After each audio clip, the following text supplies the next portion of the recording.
Hi students. तो आज हम ऑर्गेनिक केमिस्ट्री में कन्वर्जन पढ़ेंगे, ठीक है। और कन्वर्जन बहुत ही इम्पोर्टेंट टॉपिक है और इसके अंदर हम ये समझेंगे कि हम कार्बन चेन इंक्रीज करके कैसे कार्बन कंपाउंड फॉर्म कर सकते हैं और कार्बन चेन को डिक्रीज करके कैसे कार्बन कंपाउंड को हम फॉर्मेशन कर सकते हैं। इसमें ध्यान देना है एक एक सिंगल स्टेप को, क्योंकि सिंगल स्टेप भी हमारा यूज होगा कन्वर्जन में। जरूरी नहीं है कि हम डायरेक्ट कन्वर्जन हमको आएगा, एक सिंगल स्टेप पर बेस्ड भी हमको क्वेश्चन मिल सकता है। तो हम किस सब्सटेंस को, किस ऑर्गेनिक कंपाउंड को किस अदर ऑर्गेनिक कंपाउंड में चेंज करना चाहते हैं और उसके लिए हम कौन सा रिएजेंट हम यूज कर रहे हैं, ये रिएजेंट हम यहाँ पर ध्यान देंगे कि एक पर्टिकुलर फंक्शनल ग्रुप को चेंज करने के लिए हमको कौन सा रिएजेंट की रिक्वायरमेंट होती है, हम किस रिएजेंट के द्वारा किस फंक्शनल ग्रुप को किस में कन्वर्ट कर सकते हैं। इसमें हम नेम रिएक्शंस का भी यूज करेंगे, तो नेम रिएक्शन भी हमको हेल्पफुल होंगी इन कन्वर्जन में। और भी बहुत सारे रिएजेंट हम यहाँ पर लर्न कर पाएंगे, समझ पाएंगे कि हमको कौन कौन से रिएजेंट हैं, इंपॉर्टेंट रिएजेंट हैं जो कन्वर्जन में हेल्पफुल होते हैं। ऑर्गेनिक कन्वर्जन से रिलेटेड या ऑर्गेनिक चेंज से रिलेटेड क्वेश्चंस में हमको याद रहने चाहिए, तो हम यहाँ पर पढ़ेंगे। अच्छा स्टूडेंट्स, अगर आप मेरी वीडियो को लाइक कर रहे हो और समझ में आपको आ रही हैं अच्छे से, तो मैं आपसे कहना चाहूँगा कि मेरी वीडियो को सब्सक्राइब करें और ज़्यादा से ज़्यादा शेयर करें। और अगर किसी भी टॉपिक से रिलेटेड या कोई क्वेश्चन आपको डाउटफुल हो तो आप कमेंट पर मेंशन कर दें और वीडियो को ज़्यादा से ज़्यादा वॉच करें, क्योंकि जितने ज़्यादा आप देखोगे या दूसरों को शेयर करोगे तो उतना आपके कंसेप्ट ज़्यादा से ज़्यादा क्लियर होंगे बार बार देखने से। तो एक बार समझ नहीं आता है तो दो बार, मगर अच्छे से कंसेप्ट क्लियर करने के लिए वीडियो को ध्यान से समझें और ध्यान से देखें जरूर। ओके, तो फर्स्ट वन हम लेते हैं conversion of methane to ethane. तो सिंपल सा कन्वर्जन मीथेन टू इथेन हम कैसे कन्वर्ट करेंगे। मीथेन में हमारे पास 1 कार्बन एटम है और हम 1 कार्बन एटम को इंक्रीज करके 2 कार्बन एटम वाला एल्केन फॉर्मेशन करना है। तो स्टेप बाय स्टेप हम चलेंगे। तो फर्स्टली हम कार्बन एटम है इंक्रीज करना है, तो कार्बन एटम इंक्रीज करने के लिए जो एल्केन है उसमें सबसे पहले हेलोजिनेशन करेंगे। क्या करेंगे? हेलोजिनेशन। हेलोजिनेशन में हम रिएक्शन कराएंगे हेलोजन के साथ। यहाँ हेलोजन हमारे पास क्लोरीन भी हो सकता है, ब्रोमीन भी हो सकता है, कोई भी हेलोजन लेकर के हम उसके साथ रिएक्शन करेंगे। मगर इस हेलोजिनेशन में एक बहुत इंपॉर्टेंट थिंग हमको याद रखनी है कि हेलोजन Cl लाना है तो Cl2 के साथ रिएक्शन, Br लाना है तो Br2 के साथ रिएक्शन। मगर मेन थिंग क्या है? कंडीशन, कि किस कंडीशन की रिक्वायरमेंट होती है। तो एल्केन पर जब भी हेलोजन की रिएक्शन करेंगे तो हमें ध्यान होना चाहिए सनलाइट या यूवी लाइट या हीट, इन तीन में से कोई एक कंडीशन जरूर प्रेजेंट होनी चाहिए, तब ये हमारी रिएक्शन प्रोसीड करेगी। और इस रिएक्शन में कौन सी रिएक्शन होगी? डिस्प्लेसमेंट रिएक्शन होगी। कौन सी रिएक्शन होगी? डिस्प्लेसमेंट रिएक्शन होगी। 10th क्लास में हमने पढ़ी है। तो एक हाइड्रोजन एटम डिस्प्लेस होगा, हेलोजन एटम हमारा एंटर कर जाएगा, तो डिस्प्लेसमेंट रिएक्शन होगी। डिस्प्लेसमेंट रिएक्शन से अब हमारे पास मीथेन से किसका फॉर्मेशन हो गया? क्लोरोमीथेन का। तो मीथेन से क्लोरोमीथेन का फॉर्मेशन हो गया। अब क्लोरोमीथेन से हम डायरेक्ट इथेन का फॉर्मेशन कर सकते हैं। तो हम यहां पर कौन से? वुर्ज रिएक्शन, याद रखना है वुर्ज रिएक्शन अब हम बताएंगे। तो वुर्ज रिएक्शन के द्वारा हम क्लोरोमीथेन से डायरेक्ट इथेन का फॉर्मेशन कर सकते हैं। तो क्लोरोमीथेन की रिएक्शन कराएंगे सोडियम के साथ ड्राई ईथर की प्रेजेंस में। ड्राई ईथर की प्रेजेंस में। तो जब क्लोरोमीथेन की सोडियम के साथ ड्राई ईथर की प्रेजेंस में रिएक्शन कराएंगे तो 2 मॉलिक्यूल क्लोरोमीथेन के रिएक्ट करेंगे 2 सोडियम एटम के साथ। सोडियम मेटल एल्केली मेटल है, ग्रुप फर्स्ट की मेटल है, हाईली रिएक्टिव मेटल है। और Cl जो है हेलोजन है, नॉन मेटल है, यह हाईली रिएक्टिव नॉन मेटल है। तो मेटल नॉन मेटल के साथ रिएक्ट करेगा, एक सोडियम एक क्लोरीन के साथ रिएक्ट करके एक NaCl का फॉर्मेशन करेगा। और 2 सोडियम एटम 2 क्लोरीन एटम के साथ कंबाइन करके 2 सोडियम क्लोराइड मॉलिक्यूल का फॉर्मेशन करेंगे। और करने के बाद क्या बचेंगे हमारे यहाँ पर? 2 मॉलिक्यूल बचेंगे CH3 के। तो 2 CH3 ग्रुप आपस में सिंगल बॉन्ड से कंबाइन कर जाएंगे और CH3 ग्रुप जो आपस में सिंगल बॉन्ड से कंबाइन कर जाएंगे तो क्या फॉर्मेशन हो जाएगा, इथेन का फॉर्मेशन हो जाएगा। इस तरह से क्लोरोमीथेन सोडियम के साथ रिएक्ट करेगा ड्राई ईथर की प्रेजेंस में, और किसका फॉर्मेशन हो जाएगा, इथेन। 2 कार्बन के लिए एथ और सिंगल बॉन्ड के लिए एन, इथेन का फॉर्मेशन हो जाएगा। और इस रिएक्शन को हम किस नाम से जानते हैं, वुड्स रिएक्शन। वुड्स रिएक्शन के फॉर्म में हम जानते हैं इसको। नेक्स्ट कन्वर्जन देखते हैं हम इसी तरह से। हमारे पास है मीथेनॉल,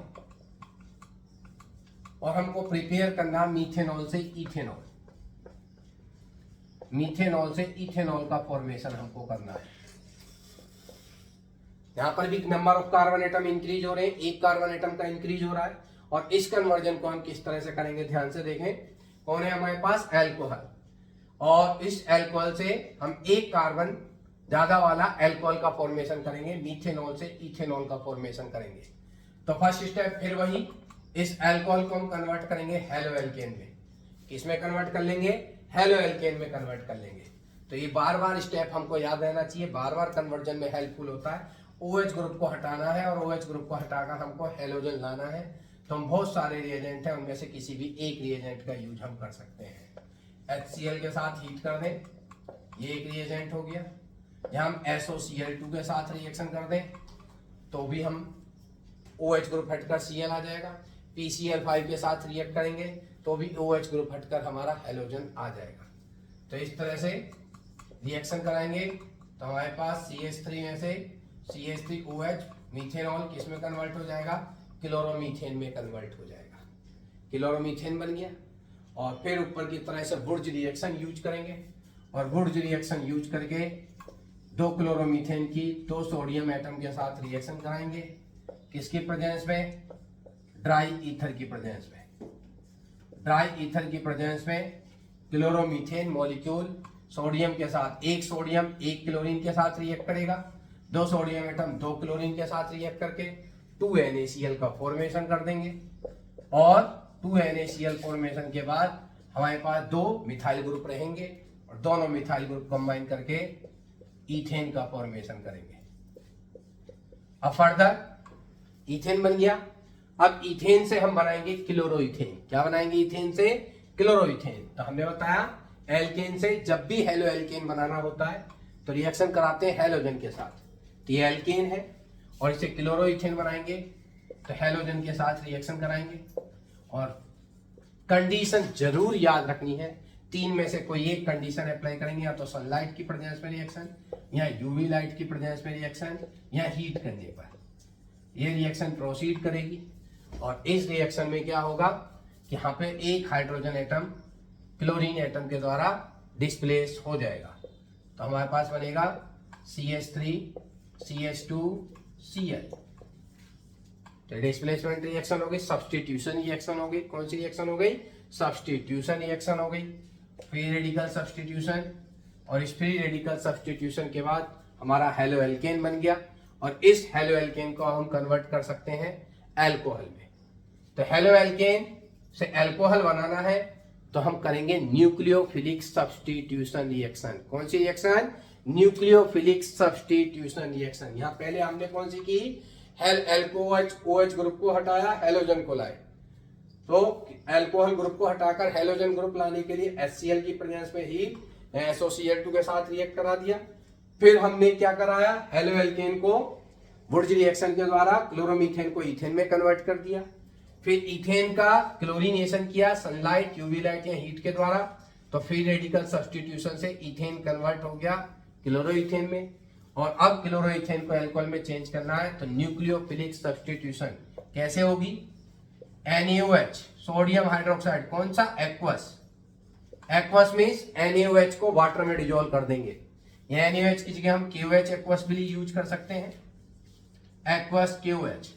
तो वाटर में डिजोल्व करते ही NaOH या KOH आयन में प्रोड्यूस हो जाएगा, और आयन में प्रोड्यूस होकर OH निगेटिव आयन प्रोड्यूस होंगे। OH निगेटिव आयन न्यूक्लियोफाइल का काम करते हैं, ये लोन पेयर डोनेट करने का काम करते हैं। तो negatively charge OH ion nucleophile का काम करेगा, और ये न्यूक्लियोफाइल Cl को डिस्प्लेस कर देगा, और Cl को हटाकर उसकी जगह पर आ जाएगा। तो निगेटिवली चार्ज न्यूक्लियोफाइल Cl को डिस्प्लेस करके OH ग्रुप एंटर कर जाता है, तो सब्स्टिट्यूशन हो गया। किसने कर दिया substitution? Alcoholic group OH group ने सब्स्टिट्यूशन कर दिया, न्यूक्लियोफाइल ने सब्स्टिट्यूशन कर दिया, इसलिए इस रिएक्शन को कहेंगे न्यूक्लियोफिलिक सब्स्टिट्यूशन रिएक्शन। तो न्यूक्लियोफिलिक सब्स्टिट्यूशन के द्वारा क्लोरोइथेन हमारा किसमें चेंज हो गया? इथेनॉल में कन्वर्ट हो गया। और इस तरह से हमने क्या पाया? एक कार्बन इंक्रीज करके मीथेनॉल को इथेनॉल में कन्वर्ट कर सकते हैं हम इस तरह। अब नेक्स्ट वन हम लिखते हैं, इसके बाद अगला टॉपिक लेते हैं मीथेनॉल। मीथेनॉल का फॉर्मूला याद रखना स्टूडेंट, HCHO। C एक कार्बन है, एक कार्बन के लिए वर्ड आएगा मैथ, और सिंगल बॉन्ड के लिए N, और फंक्शनल ग्रुप कौन है? CHO, और CHO ग्रुप के लिए वर्ड आता अल, तो इसका नाम हो गया मीथेनॉल। और मीथेनॉल से हम एक कार्बन इंक्रीज करके बनाएंगे CH3CHO, इसको कहेंगे इथेनॉल। क्यों कहेंगे? दो कार्बन के लिए एथ, सिंगल बॉन्ड के लिए एन, इथेन, और CHO ग्रुप के लिए आएगा अल, तो इसका नाम हो गया इथेनॉल। तो मीथेनॉल में एक कार्बन इंक्रीज करके हम किसका फॉर्मेशन करेंगे? इथेनॉल का फॉर्मेशन करेंगे। तो हम किस तरह से हम एक कार्बन का इंक्रीज करेंगे, ध्यान से समझें। तो ये मीथेनॉल है, एल्डिहाइड है, हम इसका सीधे सीधे क्या कर दें? रिडक्शन कर दें। एल्डिहाइड का क्या कर दें? हम रिडक्शन कर दें। तो एल्डिहाइड के रिडक्शन के लिए हम कई सारे रिड्यूसिंग एजेंट हैं, किसी भी रिड्यूसिंग एजेंट का यूज कर सकते हैं। हाइड्रोजन की रिएक्शन करा दें निकेल, प्लेटिनम या पैलेडियम के प्रेजेंस में, या हम NaBH4 रिड्यूसिंग एजेंट यूज कर सकते हैं, या और भी अदर रिड्यूसिंग एजेंट हैं जिनके द्वारा हम CHO ग्रुप एल्डिहाइड ग्रुप को रिड्यूस कर देंगे एल्कोहल में। तो एक कार्बन वाला एल्डिहाइड जब एल्कोहल में रिड्यूस होगा तो एक कार्बन वाला एल्कोहल बनाएगा। एक कार्बन वाला एल्डिहाइड कौन होता है? मीथेनॉल। और मीथेनॉल का रिडक्शन करेंगे तो क्या बन जाएगा हमारा? मीथेनॉल का फॉर्मेशन हो जाएगा। किसका फॉर्मेशन हो जाएगा? हमारा मीथेनॉल का फॉर्मेशन हो जाएगा। और मीथेनॉल फॉर्मेशन हो गया। अब हम इस मीथेनॉल में कार्बन एटम क्या करेंगे? इंक्रीज करना है। तो कार्बन एटम इंक्रीज करने के लिए हमको क्या बनाना है? इथेनॉल का फॉर्मेशन करना है। तो हम इस तरह से फिर वापस यहाँ पर जाना चाहते हैं, तो हम एक कार्बन कैसे इंक्रीज कर सकते हैं? तो यहाँ पर फिर हम क्या लाए? Cl ले आए। क्या ले आए हम इसमें? Cl लाए। OH ग्रुप को हटाकर हैलोजन ग्रुप की एंट्री कराएं। जब एल्कोहल ग्रुप को हटाकर हैलोजन ग्रुप की एंट्री करानी हो तो HCl ग्रुप के साथ हीट कर दो, तो OH ग्रुप डिस्प्लेस हो जाता है किससे? हैलोजन ग्रुप से, और हमारा इथेनॉल किसमें कन्वर्ट हो जाएगा? क्लोरोमीथेन में कन्वर्ट हो जाएगा। क्लोरोमीथेन का फॉर्मेशन हो गया। अब क्लोरोमीथेन का हम क्या कर रहे हैं? यहाँ पर क्लोरोमीथेन से हम डायरेक्ट रिएक्शन करा सकते हैं। किससे? किसके साथ रिएक्शन कराएं? एक तो हमने अभी पढ़ा कि हम क्लोरोमीथेन से क्या बनाएंगे? इथेन बना लेंगे। इथेन से बनाकर फिर हम क्लोरोइथेन, और फिर हम यहाँ तक जा सकते हैं। और एक दूसरे मेथड के थ्रू अगर हम जाना चाहें तो अब ये क्लोरोइथेन है, तो अब क्लोरोइथेन की हम रिएक्शन करा दें KCN के साथ। किसके साथ रिएक्शन करा दें? KCN के साथ, पोटेशियम साइनाइड के साथ। पोटेशियम साइनाइड चाहे एक्वस हो चाहे एल्कोहलिक हो। एक्वस मींस वाटर में डिजोल्व करेंगे KCN को तो एक्वस पोटेशियम साइनाइड बनेगा, और अल्कोहल में डिजोल्व करेंगे तो एल्कोहलिक पोटेशियम साइनाइड बनेगा। तो दोनों में से कोई सा भी हम पोटेशियम साइनाइड यूज कर सकते हैं। तो उस दोनों केस में ये ब्रेक हो जाएगा पोटेशियम आयन और साइनाइड आयन में। और जो साइनाइड आयन है Cn निगेटिव आयन है, किसका काम करेगा? हमारा न्यूक्लियोफाइल का काम करेगा। Negatively charge cyanide ion nucleophile का काम करेगा, न्यूक्लियोफिलिक सब्स्टिट्यूशन रिएक्शन होगी। और न्यूक्लियोफिलिक सब्स्टिट्यूशन रिएक्शन में हैलोजन को हटकर कौन सा ग्रुप आ जाएगा? हमारा Cn ग्रुप की एंट्री हो जाएगी। तो CH3Cn, ये हमारे पास ग्रुप फॉर्मेशन हो जाएगा। CH3Cn का फॉर्मेशन हो गया, और CH3Cn ग्रुप के फॉर्मेशन के द्वारा अब हम यहाँ पर क्या बना सकते हैं? Cn ग्रुप फॉर्मेशन हो गया, और Cn का हम डायरेक्ट क्या कर दें? हाइड्रोलाइसिस कर दें। Cn ग्रुप का अगर हम हाइड्रोलाइसिस कर देते हैं, हाइड्रोलाइसिस मींस एसिड की प्रेजेंस में वाटर के साथ रिएक्शन कर दें। एसिड की प्रेजेंस में वाटर के साथ रिएक्शन कर दें, इसको इस तरह से रिप्रेजेंट करते हैं, या H3O पॉजिटिव के द्वारा भी रिप्रेजेंट करते हैं। तो जब Cn ग्रुप साइनाइड ग्रुप, इसका नाम क्या होगा? जब Cn ग्रुप होता है कार्बन में तो हम नाम लेते हैं एल्केन नाइट्राइल। कार्बन कितने हो गए? एल्काइल ग्रुप में एक कार्बन, Cn में एक कार्बन, दो कार्बन के लिए आया एथ, सिंगल बॉन्ड के लिए एन, इथेन, और Cn ग्रुप का यूपीएससी में नाम होता है नाइट्राइल, तो इसका यूपीएससी नेम हो गया इथेन नाइट्राइल।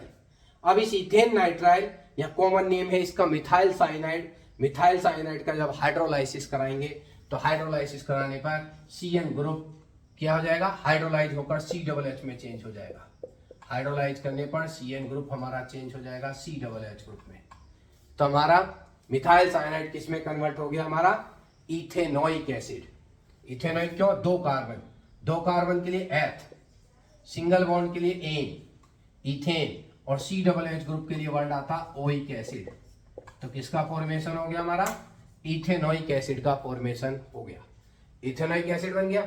अब इस इथेनोइक एसिड को हम क्या कर सकते हैं, रिड्यूस कर सकते हैं।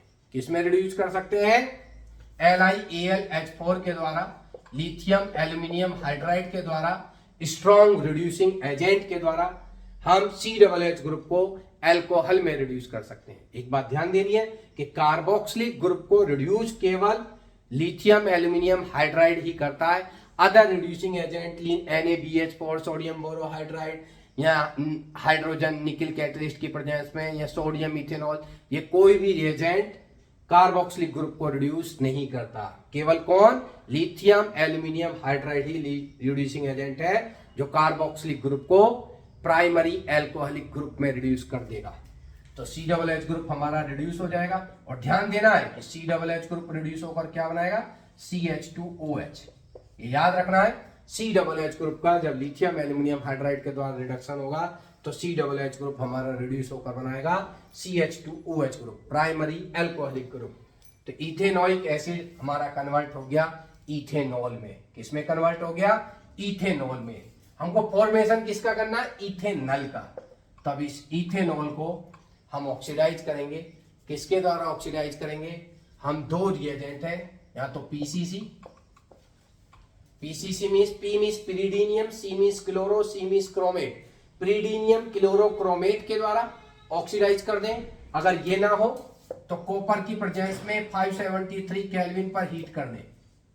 PCC प्रेजेंट ना हो तो कॉपर की प्रेजेंस में 573 केल्विन पर हीट कर देंगे, तब अल्कोहल का ऑक्सीडेशन हो जाएगा। क्या हो जाएगा, अल्कोहल का ऑक्सीडेशन। और ऑक्सीडेशन में क्या हो जाएगा, हाइड्रोजन का रिमूवल। एक हाइड्रोजन यहां से निकला और एक हाइड्रोजन यहां से निकला, और एक प्राइमरी अल्कोहलिक ग्रुप हमारा एल्डिहाइड में चेंज हो जाएगा। किसमें चेंज हो जाएगा, प्राइमरी अल्कोहलिक ग्रुप हमारा एल्डिहाइड में चेंज हो जाएगा। तो इसमें जो बीच में स्टेप है, ये सारे स्टेप भी हमको लर्न होने चाहिए, क्योंकि जरूरी नहीं है क्वेश्चन डायरेक्ट मीथेनॉल से इथेनॉल आएगा। हमको बीच का कोई सा भी कन्वर्जन हमको मिल सकता है। हमसे मीथेनॉल से हमारे मीथेनॉल से इथेनोइक एसिड फॉर्मेशन के लिए हमसे कहा जा सकता है, क्लोरोइथेन से इथेनॉल प्रिपरेशन करने के लिए हमसे कहा जा सकता है, हमसे कहा जा सकता है कि मीथेनॉल से मिथाइल साइनाइड का फॉर्मेशन करो। तो ये मिडिल स्टेप भी हमको सारे के सारे विद रिएजेंट हमको अच्छे से कंसेप्ट क्लियर होने चाहिए कि हमको कहां तक जाना है और किस तरह से हमको ये कन्वर्जन हमको जाना है। तो हमको ध्यान रखना है, ये हमने दूसरा स्टेप, एक तो मीथेनॉल से हम इथेनॉल तक कैसे जा सकते थे, हम क्लोरोइथेन के बाद हम क्या करते, वुड्स रिएक्शन करते, और वुड्स रिएक्शन के द्वारा हम क्लोरोइथेन को इथेन में चेंज करते, फिर इथेन से क्लोरोइथेन बनाते, और क्लोरोइथेन को हम एक्वस NaOH के साथ रिएक्ट करके इथेनॉल बना देते, और इथेनॉल से फिर ऑक्सीडेशन के द्वारा इथेनॉल बना देते। यहाँ हमने ये भी देखा। अब हम इस तरह से भी ये हमारे पास सीधा सीधा क्या हो गया, इथेनॉल का फॉर्मेशन हम कर सकते हैं। अगर बात समझ में, अभी हम इसके द्वारा और भी रिएजेंट, अगला कन्वर्जन हम CH3CN से दूसरे स्टेप के थ्रू भी जा सकते थे, तो वो भी मैं आपको यहाँ पर दिखाता हूँ। तो ध्यान दें, एक स्टेप हमारे पास क्या था, CH3CN, और CH3CN के द्वारा हम यहाँ डायरेक्ट एल्डिहाइड पर जा सकते हैं। डायरेक्ट एल्डिहाइड क्या करेंगे हम, ये जो मिथाइल साइनाइड है इसके साथ रिएक्शन कराएंगे SnCl2 2HCl, इसकी रिएक्शन कराएंगे। तो इसमें क्या होगा, इसके अंदर रिएक्शन से क्या होगा, SnCl2 2HCl के साथ रिएक्ट करके बनाएंगे SnCl4, SnCl4 निकल गया, और जो दो हाइड्रोजन एटम है वो उसमें CO2N के बीच ट्रिपल बॉन्ड है, तो जो दो हाइड्रोजन एटम बने, एक हाइड्रोजन एटम कार्बन के साथ और एक हाइड्रोजन एटम नाइट्रोजन के साथ कंबाइन करेगा और कंबाइन करके क्या बनाएगा, CH3CH double bond NH formation किया। अब इसका हाइड्रोलाइसिस कर देंगे, फिर वही एसिड की प्रेजेंस में वाटर के साथ रिएक्शन कर देंगे इसका, तो इसका हाइड्रोलाइज करने पर ये क्या हो जाएगा हमारा, एल्डिहाइड में CH3CHO ग्रुप का फॉर्मेशन हो जाएगा, इथेनॉल का फॉर्मेशन हो जाएगा। तो हम इसको यहां से यहां डायरेक्ट ना जाकर के हम इथेनॉल के थ्रू पहले SnCl2 के HCl के साथ रिएक्शन और फिर हम उससे सीधे क्या बना सकते हैं, हाइड्रोलाइसिस के द्वारा इथेनॉल का फॉर्मेशन कर सकते हैं। क्लियर? तो ये हमको ध्यान रखना है। आगे हाँ, तो अब इसके बाद हम नेक्स्ट कन्वर्जन लेते हैं इसी में कि हमने कहां तक देखा, इथेनॉल एल्डिहाइड तक हम पहुंच गए और एल्डिहाइड के आगे भी अगर हम आगे कंटिन्यू करना चाहें तो हम आगे कंटिन्यू कर सकते हैं। हमारे पास कौन है, इथेनोइक एसिड, और इस इथेनोइक एसिड से हम क्या बनाना है, एक कार्बन इंक्रीज करके प्रोपेनोइक एसिड का फॉर्मेशन करना है। तो इस तरह से हमको प्रोपेनोइक एसिड प्रिपरेशन करना है इथेनोइक एसिड के द्वारा। तो वो भी कैसे करेंगे, तो यहाँ पर इसी तरह से हम वहां पर भी ध्यान से समझे, कार्बन एटम इंक्रीज करना है तो किस तरह से हम इंक्रीज कर सकते हैं। ठीक है, तो यहाँ पर सेम उसी तरह से हम चलेंगे। इथेनोइक एसिड है और कार्बन एटम इंक्रीज करना चाहते हैं तो हम इसको इथेनोइक एसिड को सीधा किस में कर लेंगे, अल्कोहल में कन्वर्ट कर लेंगे। अभी मैंने बताया इथेनोइक एसिड को रिडक्शन केवल और केवल कौन कर सकता है, lithium aluminium hydride carboxylic acid को रिड्यूस कर देता है और डायरेक्ट COH को रिड्यूस करके किस में चेंज कर देता है, प्राइमरी अल्कोहलिक ग्रुप CH2OH में रिड्यूस कर देता है। तो इस तरह से इथेनोइक एसिड के द्वारा हम रिडक्शन करेंगे और रिडक्शन के द्वारा क्या बन जाएगा, सीधा इथेनॉल का फॉर्मेशन हो जाएगा। अब ये इथेनॉल का फॉर्मेशन हो गया, अब हम इसमें क्या करना चाहते हैं, कार्बन एटम इंक्रीज करना चाहते हैं। तो कार्बन एटम इंक्रीज करने के लिए हम इसमें फिर एक सिंपल वे, फिर दोबारा से क्या पहुंच जाएंगे, हम वापस PCl5 या SOCl2 के साथ रिएक्शन कराएंगे। और हमने बताया था अल्कोहल कि जब HCl के साथ हीट कराते हैं, SOCl2 के साथ रिएक्शन कराते हैं तो OH ग्रुप सब्स्टिट्यूट हो जाता है किसके द्वारा, हैलोजन के द्वारा। तो OH ग्रुप सब्स्टिट्यूट होकर OH की जगह कौन आ जाएगा, हैलोजन एटम आ जाएगा। तो क्लोरोइथेन से, सॉरी इथेनॉल से किसका फॉर्मेशन हो जाएगा, हमारा क्लोरोइथेन का फॉर्मेशन हो जाएगा। तो इस तरह से पहले हमने इथेनोइक एसिड की रिडक्शन कराया लिथियम एल्यूमिनियम हाइड्राइड के साथ, और फिर लिथियम एल्यूमिनियम हाइड्राइड के द्वारा रिडक्शन द्वारा इथेनोइक एसिड इथेनॉल में चेंज हो गया। और इथेनॉल का जब हैलोजिनेशन कराया, SOCl2 के साथ रिएक्शन कराई तो हमारा OH ग्रुप सब्स्टिट्यूट होकर कौन आ गया, हैलोजन एटम इसमें एंटर कर जाएगा। अब ये जो हमारे पास हैलोजन एटम है और इस हैलोजन एटम को हमको किसमें चेंज करना है, COOH ग्रुप में कन्वर्ट करना है। तो हम इसको COOH ग्रुप में कन्वर्ट करना चाहते हैं तो सिंपल, एक तो हमने बताया KCN के साथ रिएक्ट कर देंगे, तो KCN के साथ रिएक्ट कर देंगे तो न्यूक्लियोफिलिक सब्स्टिट्यूशन रिएक्शन हो जाएगी और न्यूक्लियोफिलिक सब्स्टिट्यूशन रिएक्शन होकर क्या बन जाएगा, ये alkane nitrile propane nitrile, 3 carbon है प्रोप, सिंगल बॉन्ड है एन और CN ग्रुप के लिए नाइट्राइल, प्रोपेन नाइट्राइल हाइड्रोलाइज कर देंगे। तो हाइड्रोलाइज करने पर हमारा CN ग्रुप किसमें चेंज हो जाएगा, COOH ग्रुप में हाइड्रोलाइज हो जाएगा और फॉर्मेशन हो जाएगा प्रोपेनोइक एसिड का। इस तरह से हम किसका फॉर्मेशन कर सकते हैं, प्रोपेनोइक एसिड का फॉर्मेशन कर सकते हैं। एक और दूसरा मेथड है, हम इस मेथड के थ्रू ना जाकर के दूसरे मेथड के थ्रू भी कार्बन चेन हम इंक्रीज कर सकते हैं। तो कार्बन चेन इंक्रीज करने के लिए हम दूसरे मेथड के थ्रू अगर हम चलते हैं तो कहां पर है हमारे पास, फिर देखें तो यहां पर ध्यान से, तो दूसरा मेथड है हमारे पास कार्बन एटम इंक्रीज करने का, तो वो देखें एल्डिहाइड के थ्रू। अगर हमारे पास है इथेनॉल और इथेनॉल से हम क्या बनाना चाहते हैं, कार्बन एटम इंक्रीज करके ब्यूटेनॉल का फॉर्मेशन करना चाहते हैं।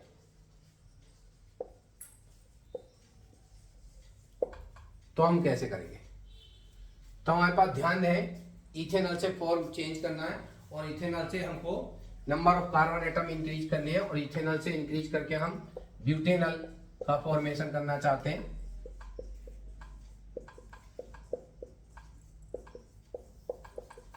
इथेनॉल की जगह यहाँ पर इथेनॉल भी हो सकता है, इथेनॉल की जगह यहाँ पर इथेनोइक एसिड भी हो सकता है। तो इथेनोइक एसिड को इथेनॉल में चेंज कर लेंगे, इथेनॉल को इथेनॉल में चेंज कर देंगे।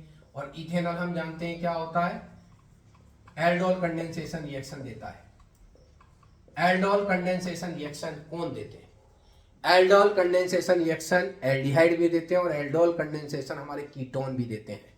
मगर कंडीशन क्या है, एल्डिहाइड और कीटोन एल्डोल कंडेंसेशन रिएक्शन देते हैं, मगर इसमें कंडीशन एक है, क्लियर याद रहनी चाहिए कि केवल वो एल्डिहाइड या कीटोन ही एल्डोल कंडेंसेशन रिएक्शन देते हैं जिन एल्डिहाइड या कीटोन में अल्फा हाइड्रोजन एटम प्रेजेंट होता है।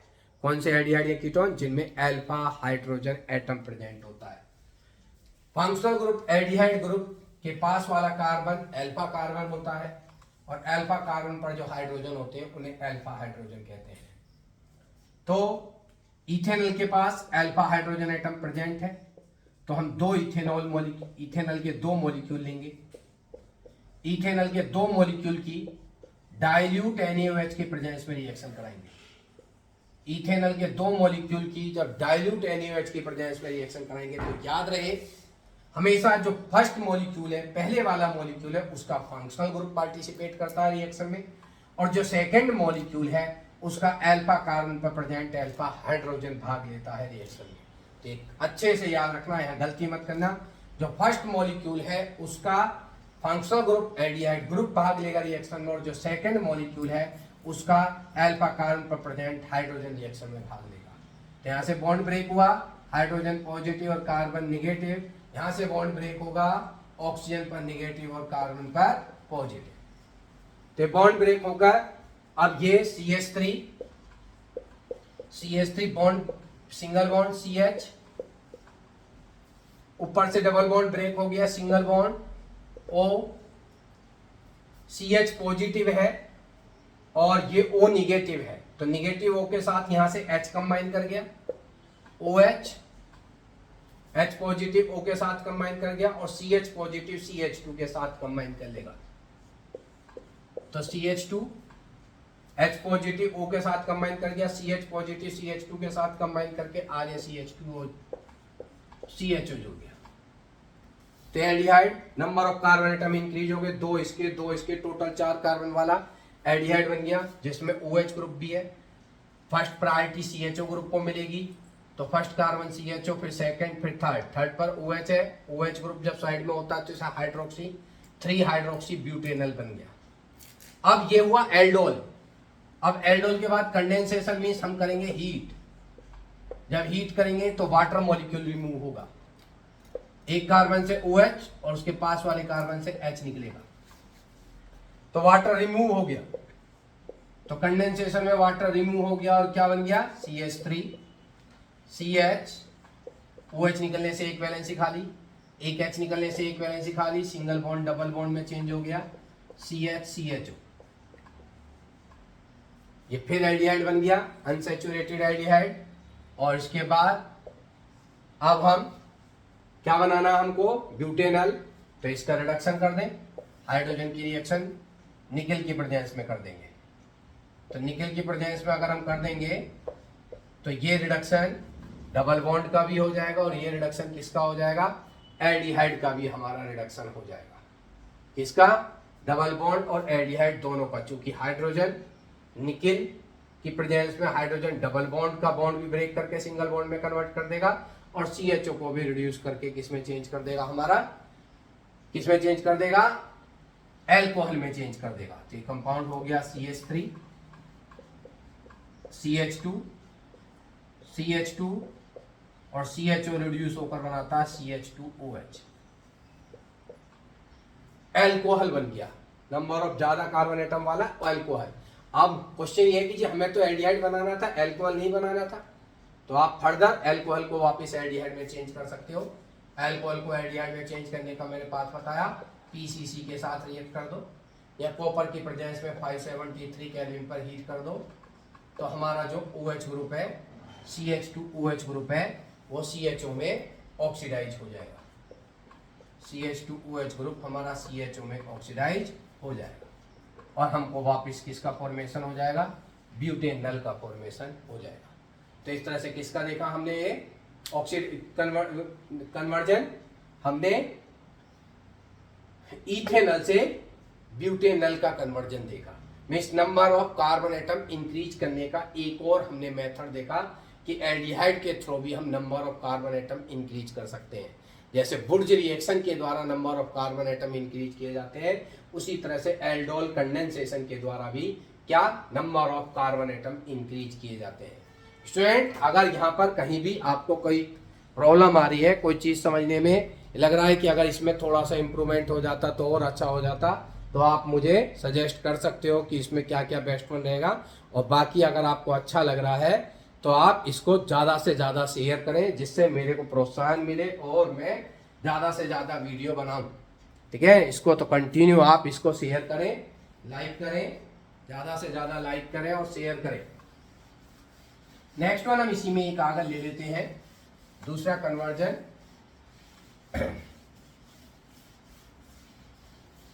तो यहाँ पर देखें एक और कन्वर्जन हम लेते हैं और वो कन्वर्जन हमने लिया किसका, मिथाइल एमाइन। इथाइल एमाइन ले लिया हमने और इथाइल एमाइन को हम कन्वर्ट कर सकते हैं प्रोपेन एमाइन में। Number of carbon atom increase कर इथाइल एमाइन को हम कन्वर्ट कर सकते हैं प्रोपाइल एमाइन। वैसा IUPAC नेम की बात करें हम तो इसका नाम हो जाएगा, 2 कार्बन है एथ, सिंगल बॉन्ड है एन, इथेन, और NH2 कहेंगे एमाइन, तो इथेन एमाइन। 3 कार्बन के लिए प्रोप, सिंगल बॉन्ड के लिए एन प्रोपेन, और NH2 ग्रुप के लिए एमाइन प्रोपेन एमाइन। तो इथेन एमाइन किस में कन्वर्ट हो रहा है, हमारा प्रोपेन एमाइन में कन्वर्ट हो रहा है। तो किस तरह से कन्वर्ट करेंगे number of carbon atom increase करने के लिए, तो हमें ध्यान देना है, हम यहाँ रिएक्शन कराएंगे NaNO2 प्लस HCl के साथ 0 से 5 डिग्री सेल्सियस टेम्परेचर पर। यहाँ इसकी जगह, इस पूरे की जगह हम क्या लिख सकते हैं, HNO2 0 से 5 डिग्री। तो यहाँ तो HNO2 नाइट्रस एसिड के साथ रिएक्शन करा दें, या NaNO2 plus HCl sodium nitrite और HCl के साथ रिएक्शन करा दें, तो हमारा जो NH2 ग्रुप है ये NH2 ग्रुप OH ग्रुप में रिप्लेस हो जाएगा। तो CH3 CH2 NH2 ग्रुप की जगह पर क्या आ जाएगा, हमारा OH ग्रुप आ जाएगा। तो किसका फॉर्मेशन हो गया, हमारा इथेनॉल का फॉर्मेशन हो गया। इथेनॉल से फिर हम HCl के साथ हीट कराएंगे, तो HCl के साथ हीट कराने पर कौन आ जाएगा, अभी हमने बार बार पढ़ा, जब OH ग्रुप की SOCl2 या HCl के साथ रिएक्शन कराते हैं तो सब्स्टिट्यूशन होकर हेलोजन एटम आ गया, इथेनॉल से क्लोरोइथेन बन गया। नाउ KCN के साथ रिएक्शन कर दें, इसके साथ रिएक्शन कर दें KCN के साथ, तो ये भी आप अच्छे समझ चुके हो, Cl ग्रुप सब्स्टिट्यूट होकर कौन आ जाएगा, CN ग्रुप। तो फॉर्म हो गया CH3 CH2 CN propane nitrile. और इस प्रोपेन नाइट्राइल का आप रिडक्शन कर दो हाइड्रोजन के साथ निकल कैटलिस्ट की प्रेजेंस में, या प्लेटिनम की प्रेजेंस में, या पैलेडियम की प्रेजेंस में। तो मैंने पहले बताया C और N के बीच में कितने बॉन्ड है, ट्रिपल बॉन्ड है। एक बॉन्ड टूटेगा तो एक एक हाइड्रोजन जुड़ जाएगा, दूसरा बॉन्ड टूटेगा तो 2-2 हाइड्रोजन इसमें जुड़ जाएंगे, और 2-2 हाइड्रोजन जुड़कर ये CN ग्रुप चेंज हो जाएगा CH2NH2 में, इसमें चेंज हो जाएगा CH2NH2 में। तो CN ग्रुप का रिडक्शन कर दें हाइड्रोजन के साथ निकल की प्रेजेंस में, या NaBH4 के साथ रिडक्शन कर दें, तो ये हमारा CN ग्रुप किस में रिड्यूस हो जाता है, CN ग्रुप रिड्यूस हो जाता है हमारा CH2NH2 में। तो नंबर ऑफ कार्बन एटम बढ़ जाते हैं और साइनाइड ग्रुप हमारा प्राइमरी एमाइन में कन्वर्ट हो जाता है। तो आज हमने कुछ कन्वर्जेंस लिए, जिसमें हमने केवल क्या सीखा कि नंबर ऑफ कार्बन एटम को इंक्रीज करके हम कन्वर्जन कैसे कर सकते हैं। ठीक है, अगली क्लास में, अगले पार्ट 2 में हम सीखेंगे कि हम नंबर ऑफ कार्बन एटम को डिक्रीज कैसे कर सकते हैं, डिक्रीज करके कैसे कन्वर्जन कर सकते हैं। तो उसके लिए मैं चाहूँगा कि आप ज़्यादा से ज़्यादा लाइक करें, ज़्यादा से ज़्यादा सब्सक्राइब करें, कमेंट ज़्यादा से ज़्यादा करें, जिससे मैं और अच्छा इंप्रूवमेंट कर सकूँ और ज़्यादा से ज़्यादा वीडियो आपके लिए बना सकूँ। Okay, thank you.